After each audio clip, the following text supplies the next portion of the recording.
Welcome to Mexico Matters, the CSIS podcast about how events occurring in Mexico can impact and, more importantly, matter in the United States. I am Mariana, non-resident senior associate of the Americas program at CSIS and the former CEO of the Mexican Council on Foreign Relations, COMEXI. As President Trump begins a second term in office, he has already announced major changes that can impact America's leadership role in the world, its relationship with partners and allies, and has the potential of shaping America's competition with China. He has also vowed to strengthen America and to protect its borders. To analyze what this all means in practice and to lay an image of what the world might look in the near future, that it is truly my pleasure to welcome Dr. John Hamre, President and CEO of CSIS and a former defense official, and Seth Jones, President of the Defense and Security Department here at CSIS. Dr. Hamre, Seth, welcome to Mexico Matters. It is truly my honor to have you both on the show in such a critical moment as we start the new year and we also start a new administration which will potentially impact, good or bad, our world from a geopolitical and also from a North American perspective. Welcome. Well, thank you, Mariana, for inviting us. And look, you've run the best think tank in Mexico. And so it's a real privilege, to be included and have a chance to talk with you. I've watched your work through the years, and my goodness, really impressive work. So thank you for the honor. What an honor to do this. Thank you so much. Thank you. Dr. Hamre, actually, you and I met in Mexico a few years ago. It's true. And look, I'll admit this is embarrassing because I've probably been to Tokyo 40 times. I had never been to Mexico City before. And I think, sadly, it's a little bit of an example of the problem we have in America. We have a neighbor who's right next door, such an important partner on the continent, and yet I knew so little. And it was the start of my education. And I'm grateful that you've been willing to continue it.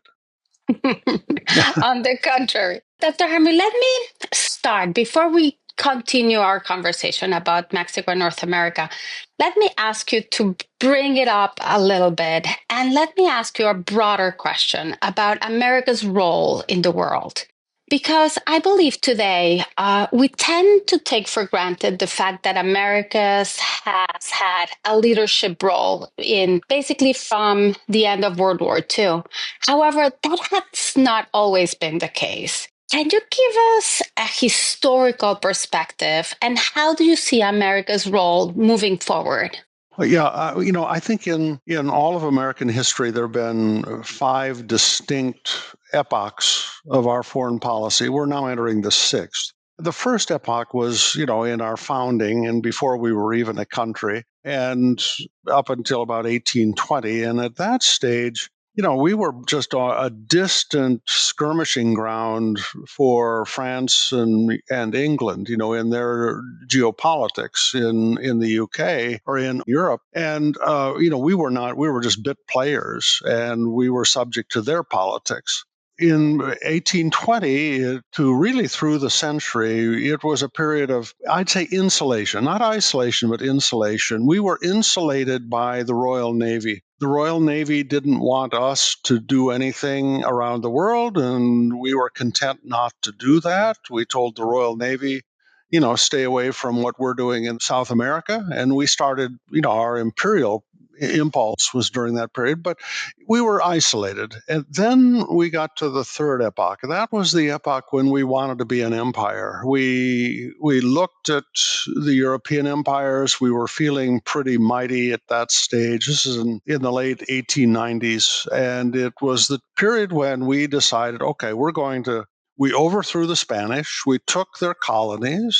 We fought them in Cuba. We defeated them in the Philippines. We were going to become an empire. The problem is we didn't know how to do any of that. We were we were pathetic at it, and it lasted up until World War I, and World War I just changed everything. We then entered the fourth epoch, which was after World War I, we went into isolation. We didn't want anything to do with Europe, and unfortunately, we stepped outside of the great competition between National Socialism, fascism, and international communism. And so then that emerged in a way that drew us into World War II. And World War II, what it did was it shattered the old international order.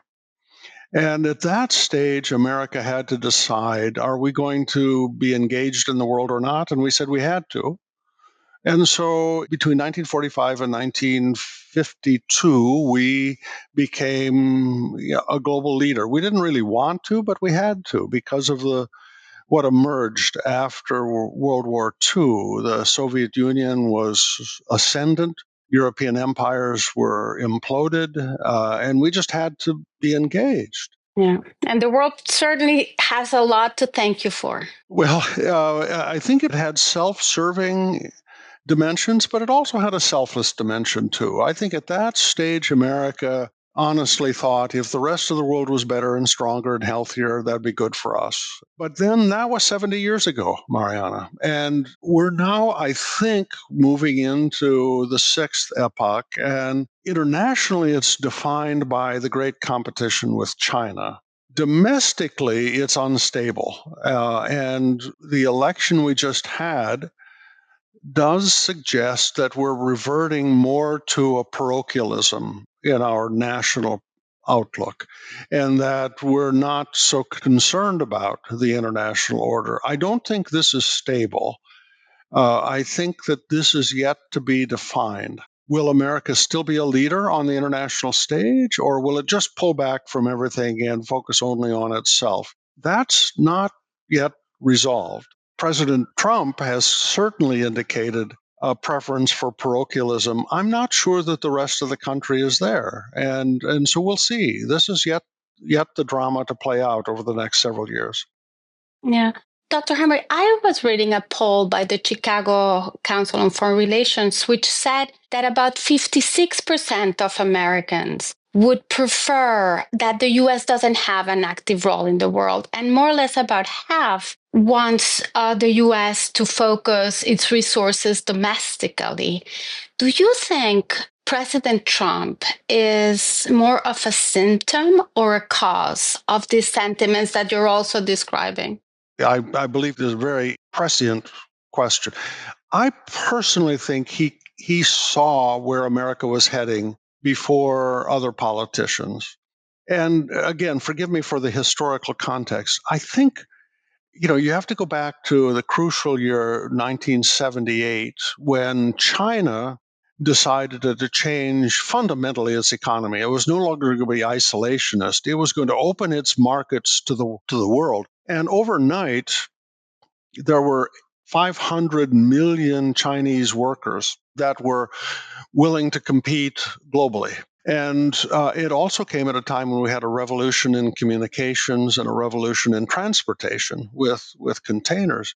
So suddenly there were 500 million more workers competing against American workers and Mexican workers. And what that did was when you have a surplus of something, the price goes down. So returns to labor, salaries for blue collar workers in the United States have been flat in real terms now for 30 years.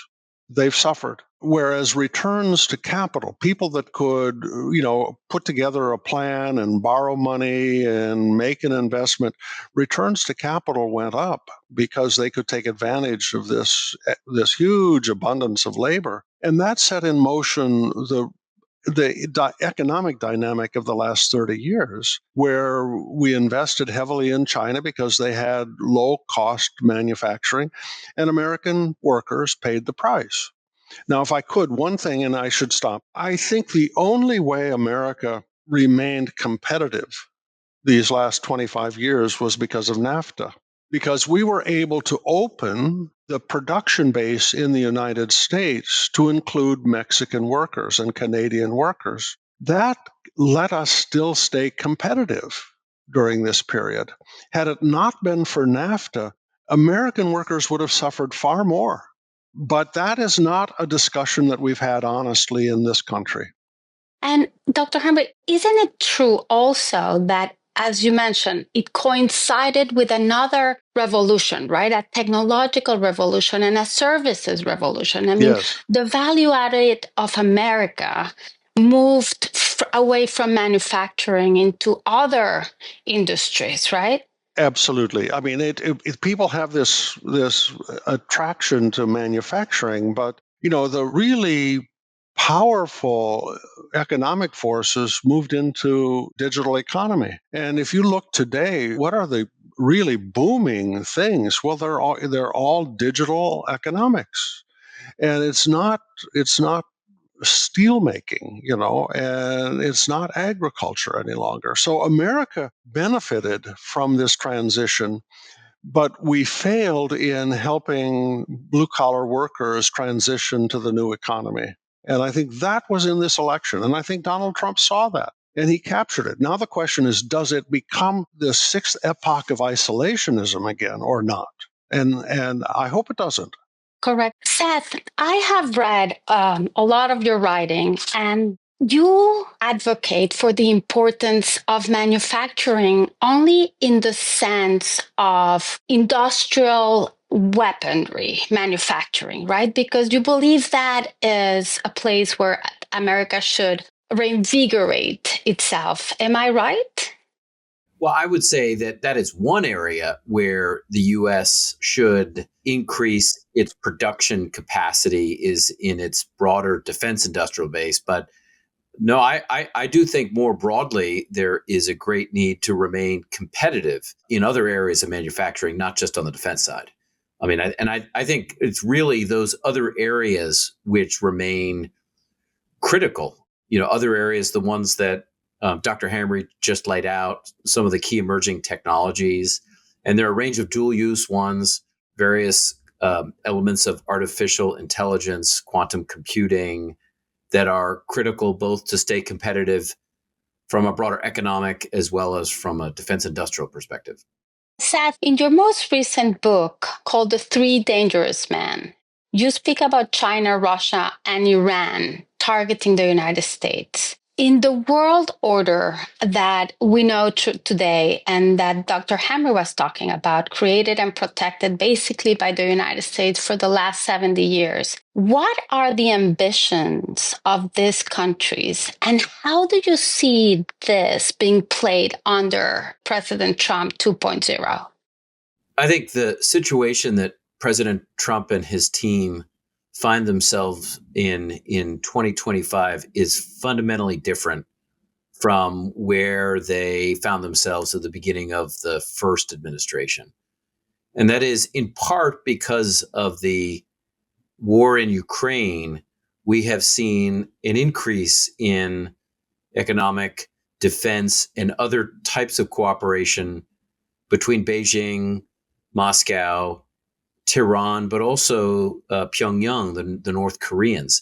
I mean, it's interesting that within hours of President Trump's inauguration, there was a publicly acknowledged video conference call between Russian leader Vladimir Putin and Chinese leader Xi Jinping, where they bluntly note that they are ready and prepared to, quote, guide Chinese-Russian relations to a new height and to strengthen strategic coordination. They call it practical cooperation. They acknowledge that their goal is to, quote, firmly support each other. And what's been interesting to watch over the last 2 to 3 years is Chinese have provided substantial aid to Russia as part of its full-scale war in Ukraine. That's included semiconductors, microelectronics that have been used for weapon systems, precision machine tools, titanium, spare parts, drones, a range of other things. Iranians have provided everything from ballistic missiles to artillery shells to drones. The North Koreans have provided artillery rounds, short-range ballistic missiles, and more recently, troops that have frankly been been dying in large numbers in the area around Kursk. And so what we've seen is a growing cooperation between these four countries. Now, there are challenges in areas where there's been tension between those countries. It's not really a formal alliance right now, not really a multilateral alliance, more like bilateral ties. The Iranians and the Russians faced a pretty serious challenge in Syria when their ally in Assad collapsed, where both Iran and Russia's ally Hezbollah was significantly weakened in Lebanon, and where the North Koreans, frankly, have taken large numbers of casualties on the battlefield, and numbers that are actually quite approximate to the casualty rates in the Battle of the Somme, the largest battle of the war in World War I. So, there are some constraints along these lines, but big picture is I think we have seen a fundamental shift in the global balance of power where the Trump administration, as it comes in, does face a growing cooperation between the Chinese, Russians, Iranians, and to some degree the North Koreans as well. And that does have implications, including in Latin America. Absolutely. Dr. Hamre, let me ask you one question. Do you believe we are in a Cold War environment, or would you call it a competition? How do you see sort of this new world in which we have these other actors competing or acting against U.S. interests? Thank you. I think this is the central question, really. I don't personally like the reference to the Cold War because, the Cold War was really a very narrow competition. The Russians really had no economic power. The Russians were a military and a diplomatic opponent, but they didn't offer the world a very compelling vision for an alternative way to organize society. The Russians never won loyalty of any place where they didn't have the Russian army to enforce it. Okay. But China is a compelling competitor in the rest of the world. I mean, they are offering a much larger opportunity for other countries. And, us sitting back and just giving lectures about how grand our democracy is doesn't win hearts and minds anymore. It isn't. So I think if we use the Cold War narrative and the framework, it will lead us into the wrong pathway for solutions. The United States government is still organized around the Cold War. Who goes to the National Security Council meetings? Well, it's the Secretary of Defense, the Secretary of State, the head of the CIA, the Director of National Intelligence. But the Secretary of Commerce isn't there. The Secretary of Economy isn't there. The head of the National Sciences Foundation is not there. We're competing against China in a much wider landscape than just the national security dimension. And so if we keep thinking of this as a Cold War competition, we're going into a competition ill-prepared because this is an economic competition. This is a technological competition. And China is a much more broadly scaled and capable competitor than the Soviet Union ever was. And I also think, the Cold War comes up with a win-lose dynamic in our minds. We win, they lost. A zero-sum game, right? Zero-sum game. And, China is the second largest economy in the world. It has astounding loyalties and people with admiration in the global South. And for us to think that we can just put it back in the familiar box of the Cold War and win is wrong, in my view. I think we have to be far more creative and we have to invent new ways to talk with our friends. And so far, we're not doing that. Is it possible or is naive for any country, Mexico or any other US ally, to be able to imagine a world in which they can do business with both the United States and China? Or, is it a naive proposition? Sort of, if the United States is Mexico's largest trading partner, do you imagine a world in which we could continue to do business with China, but at the same time satisfy the US security needs? Boy, you're right in the middle of, I think, one of the most dynamic and unsettled questions, Mariana, because I think I'll use the analogy of tectonic geology. You got these great big plates that are grinding against each other. And I think there are now four geopolitical tectonic plates. I think there's I'll call it the OECD plate.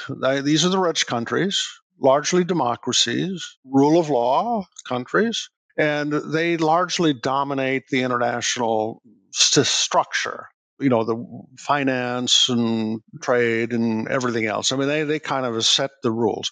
Then you get the second tectonic plate. That's the authoritarian plate. That's China, Russia, North Korea, Iran. I mean, it's really China and Russia. You get right down to it. I mean, but it's a powerful, they've got lots of resources and they have ambitions, to redefine the international system.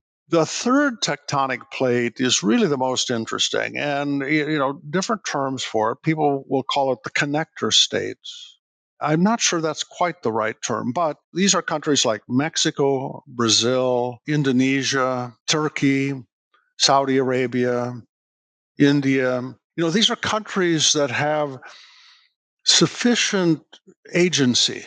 They've got strong governments and they have sophisticated leadership, both in government and in the private sector, where they don't have to just take everybody's orders and they can pick and choose, And you look at a place like Saudi Arabia. Saudi Arabia says, well, we want America to help us with security, but they say economics, we want China to help us with economics.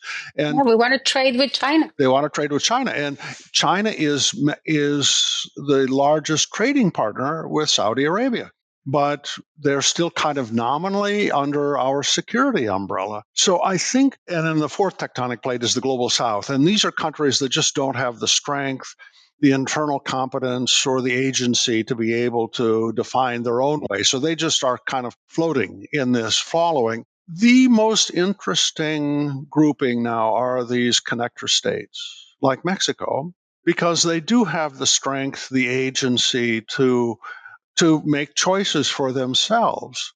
And then the question is America offering a superior model?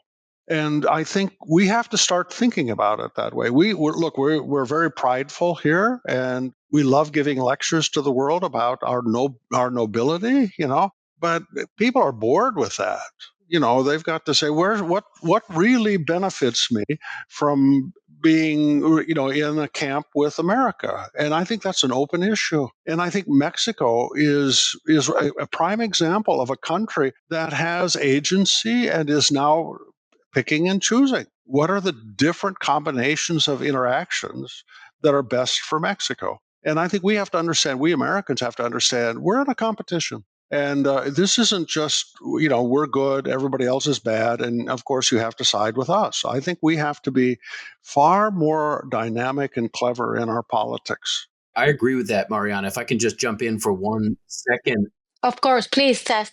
I think when it comes to economic competition, I don't think this can or should be a zero-sum game. I think that there is room for trade across the board because there are comparative advantages that the Chinese have, the US has, the Europeans have, and others have that means it will benefit. When we look at Latin America, it will benefit Latin American countries to be able to trade with a range of different countries that have comparative advantages. And I think that is, in my view, that's sort of basic economics.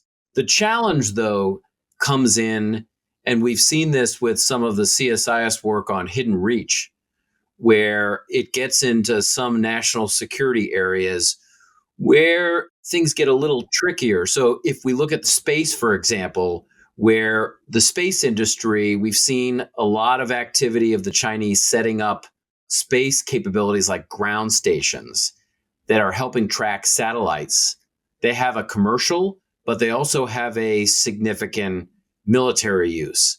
So we've seen the Chinese set them up in South America, including in Argentina, the Espacio Lejano ground station in Argentina, which that becomes a little trickier because that does bleed into the military sphere. We've also seen this issue come up in Cuba, where both the Chinese and the Russians have beachheads. Yes, have developed major intelligence collection capabilities, including signals intelligence, also described in our Hidden Reach work on Cuba and signals intelligence. That's 100 miles south of the U.S. state of Florida. So there are some areas where outside of pure commercial, where it gets a bit trickier.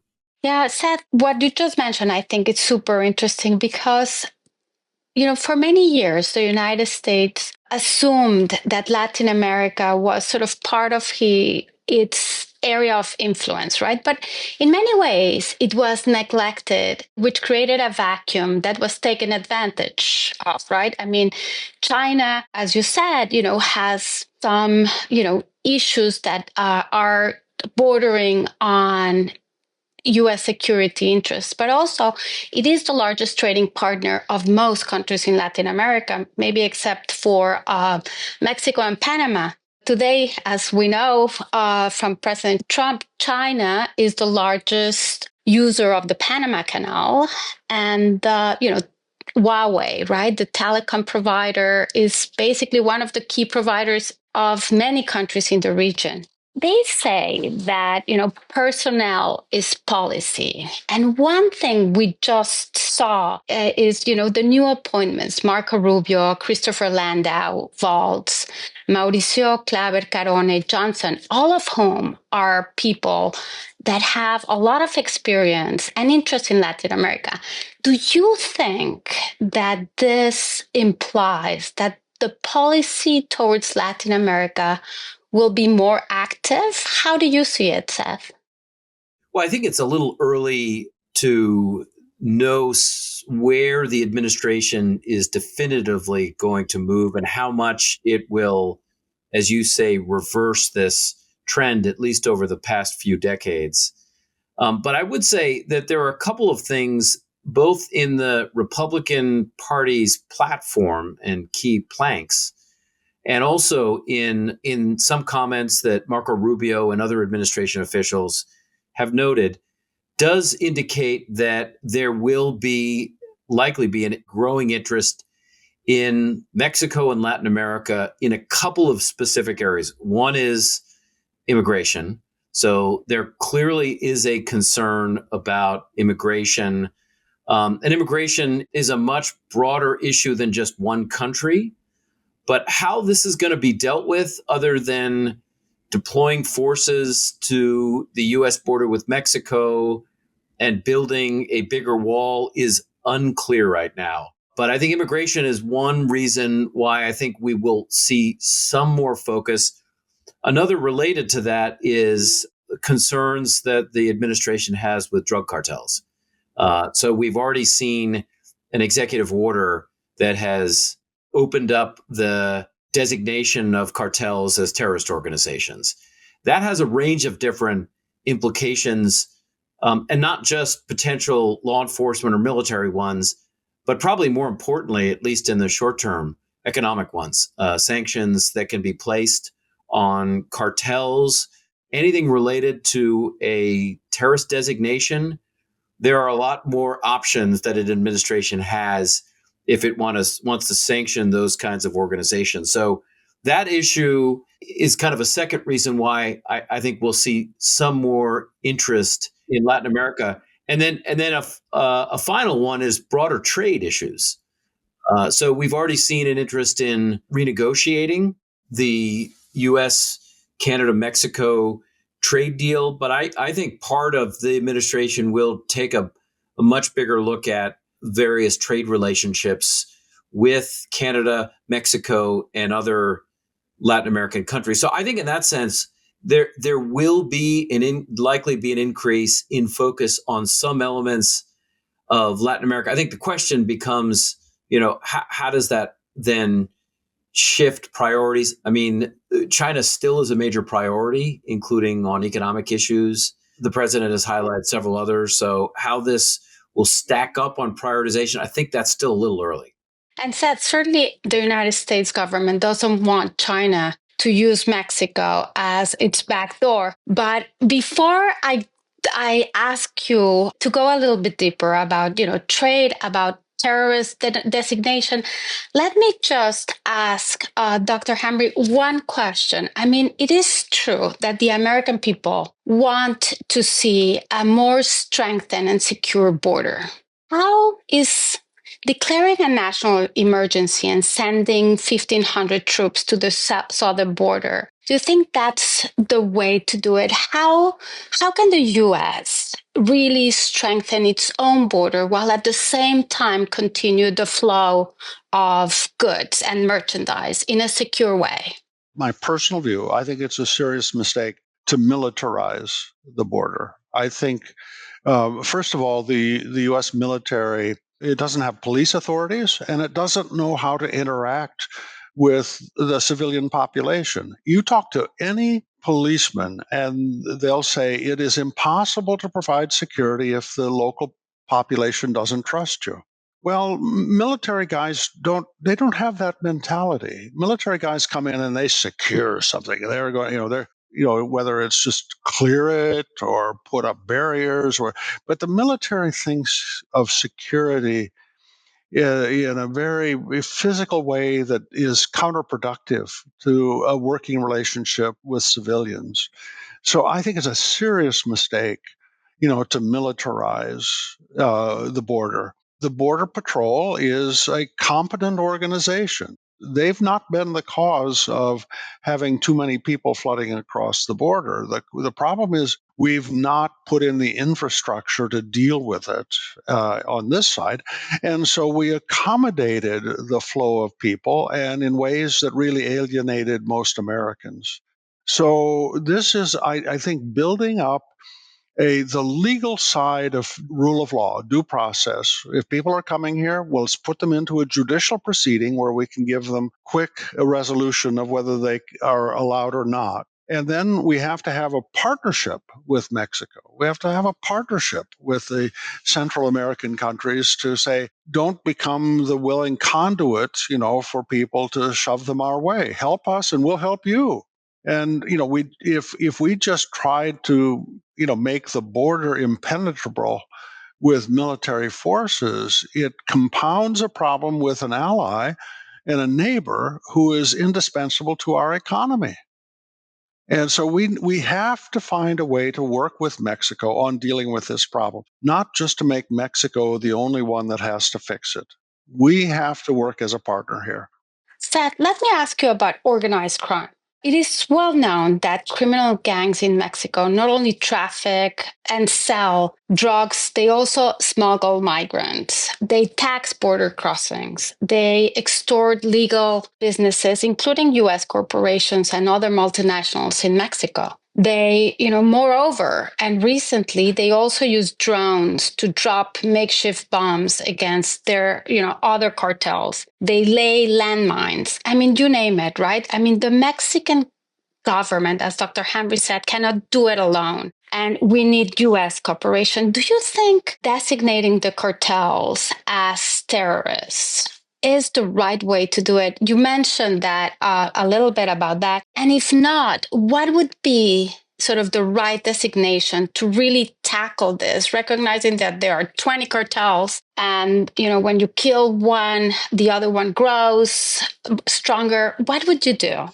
So I think designating cartels as terrorist organizations in the same grouping as the U.S. has done with Al-Qaeda, the Islamic State, Hezbollah. These are groups that are plotting terrorist attacks against civilian infrastructure in the United States. Pulling cartels into that same list, I think, is problematic and ultimately counterproductive. Now, there are some utilities in it does open up some economic tools to use with the designation. My worry, though, is that when it comes to how one deals outside of US borders with groups that are designated as terrorists, if you look at the last 2 decades since 9/11, it's a very militarized approach that the US takes with designated organizations. We've seen it in Afghanistan, Iraq, Syria, Libya, Somalia, and other countries where US intelligence and military forces have conducted drone strikes or cruise missile attacks against designated organizations. So a lot along the lines of what Dr. Hamre just laid out. I think my concern with designation is there are some economic tools, again, that can be helpful, but it also runs the risk of militarizing this conflict. And I think that's unhelpful. I think, frankly, a much better approach would have been to find ways to increase both directly between the US and Mexico, and then also through other countries. The Colombians, for example, have in some cases been helpful in providing security cooperation assistance and law enforcement assistance to Mexico, because a lot of the cartels that we're talking about are active in Mexico and in the United States. So, and they are conducting actions in the United States that are killing either directly or through the drugs that they're bringing across US citizens. So I think there's a joint need on the intelligence, and I would think of this more as a law enforcement approach rather than a military one. Seth, would this designation make it any easier to go after the money and the money launderers? Because, I mean, really, if you want to get to the root of these organizations, we have to, right, sort of tackle the money launderers. And those are US, Mexican, and even Chinese organizations are the ones laundering the money for the cartels. A designation will provide some ways to target the pools of money and money laundering by cartels. At the end of the day, though, I mean, the war on drugs in the United States there have been many tools that have been used. There is a broader challenge that as long as there's a demand for it in the United States and people are willing to buy it, that's going to create an economic incentive to bring drugs across the border. That is an ultimate challenge that sanction and designation, that's not going to fix the demand side. That's more of a domestic issue with the U.S. that targeting the supply will not fully fix. And that's the problem we've got in cities like Los Angeles, San Francisco, Chicago, Washington, is a demand for fentanyl and cocaine and other drugs that are shipped across the border. Right. And I mean, the US has a huge demand. I'm not saying that Mexico's demand doesn't exist, but it's not as big or powerful. But also, US gun manufacturers sell armament not only to the Mexican government, but also to the gangsters, right? So I assume that we're going to have to deal with this issue too if they're designated as terrorists. Yeah, that will be a challenge because any guns also that are accessed in the United States, the gun laws are still pretty open. So guns purchased even legally by individuals that provide them to cartels, just based on the gun laws in the U.S., that's going to be very difficult to curb the way gun laws are in the U.S. at this point. I wish we could continue this conversation, but we're coming to the end. But before I close, let me just ask you both one last question. Dr. Hamre, we started this conversation by me asking you to speak about America's role in the world. Let me now close it by asking your take about America following President Trump's inaugural speech, in which he spoke about a golden era for America, right?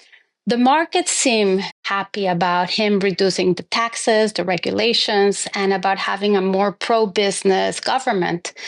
But some of his other policies, Seth mentioned immigration. We barely spoke about tariffs, but certainly tariffs. And more importantly, the growing deficits that have not been addressed are concerned to some policy people and politicians. How do you see America under the new President Trump?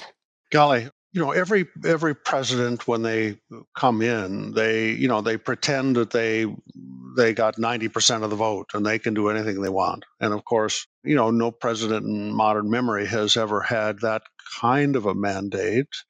President Trump is asserting, that he has this unique mandate, but the country, he's only got 3 votes, to spare in the House of Representatives, and he's only got 3 votes in the Senate. So the country remains very divided. Number one. Number two, I think there's a lot of frustration in the country, especially blue collar workers whose salaries have been very flat, for the last 30 years, really, and blue collar workers have suffered. But white collar workers have benefited enormously. I mean, Americans, their per capita GDP has just stripped away from everybody else. I mean, this country is it's amazing. I mean, I was looking at a chart. What happened? Okay, if Canada were to become a state, okay, in the United States, it would rank number 2 in terms of number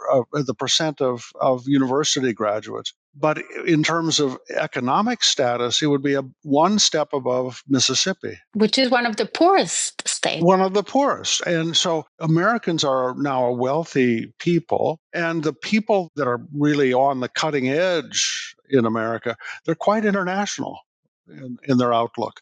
They're not parochial. And so I don't think that Donald Trump has resolved the central political dynamic in the country, which is there are people that work with their hands and the wind is in their face and it's hard. And then there are people that work with their fingers on keyboards or with their minds, and the wind is in their back, and they have bright futures. And it's this is the divide in America. It's the divide between Americans that have futures in the new digital economy and Americans that are really in the physical economy, where it's going to be more challenging. And I don't think that Donald Trump's rhetoric has really addressed that divide. And I think that's going to be the central question. Unfortunately for Mexico, it means that Mexico is going to be a big part of our debate. Because as I mentioned earlier, the great success of NAFTA was it allowed America with Mexico to compete more effectively in global commerce when China entered the stage. That's still going to be the case. And so we need to find a way where we can step past the paranoia that's been growing.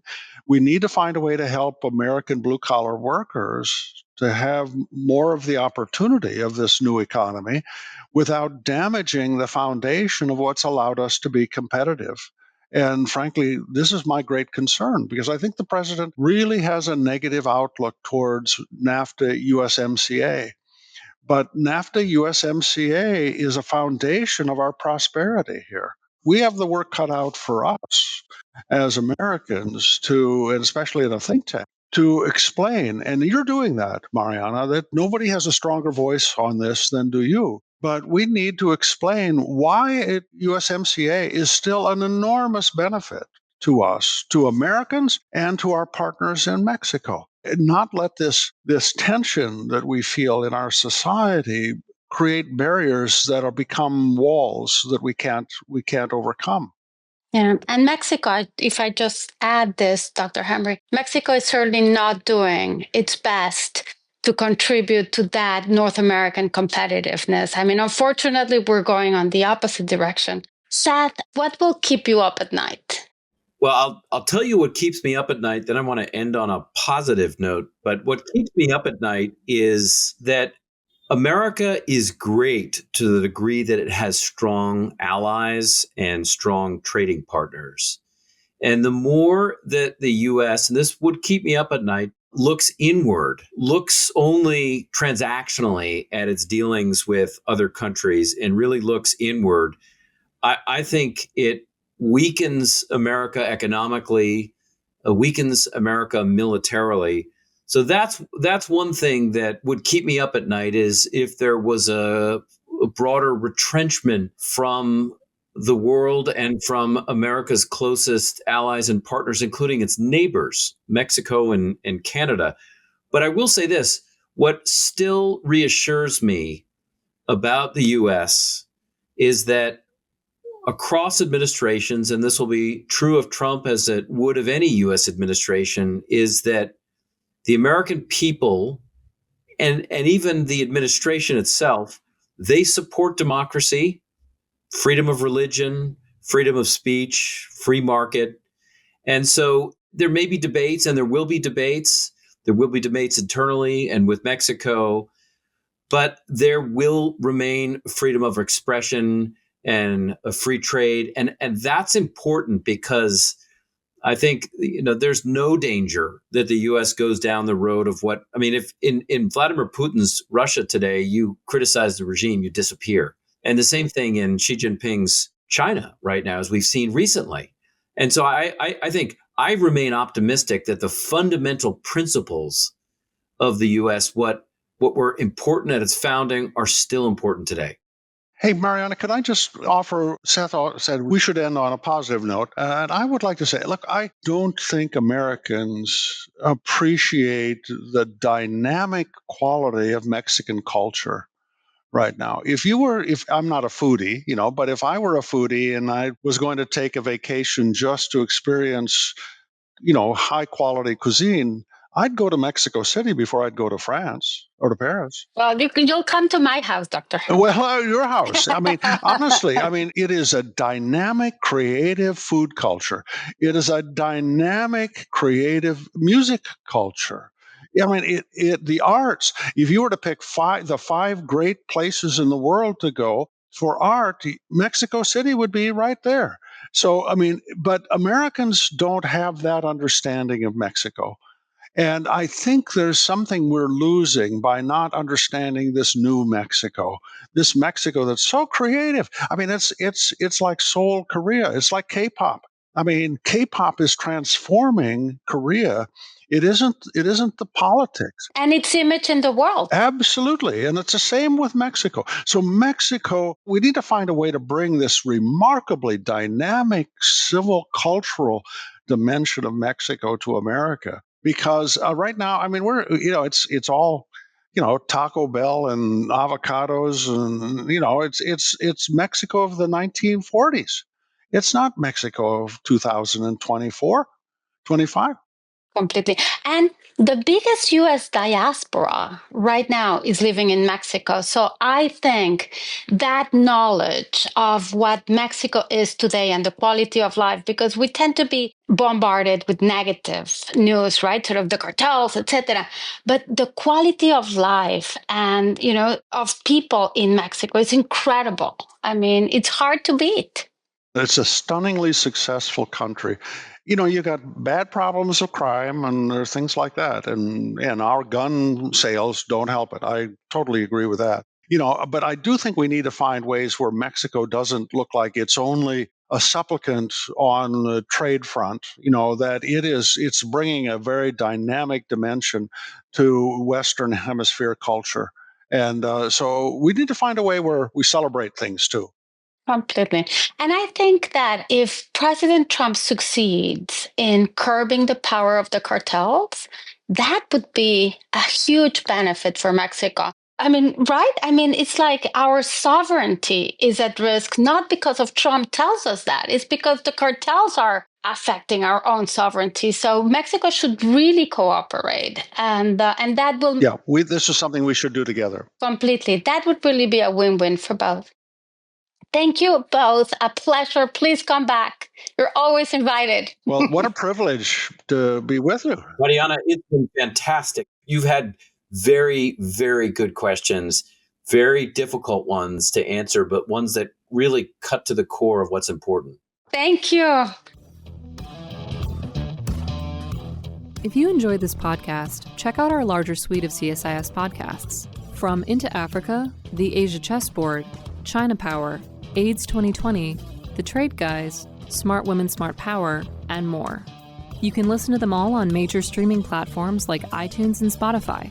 Visit csis.org/podcasts to see our full catalog.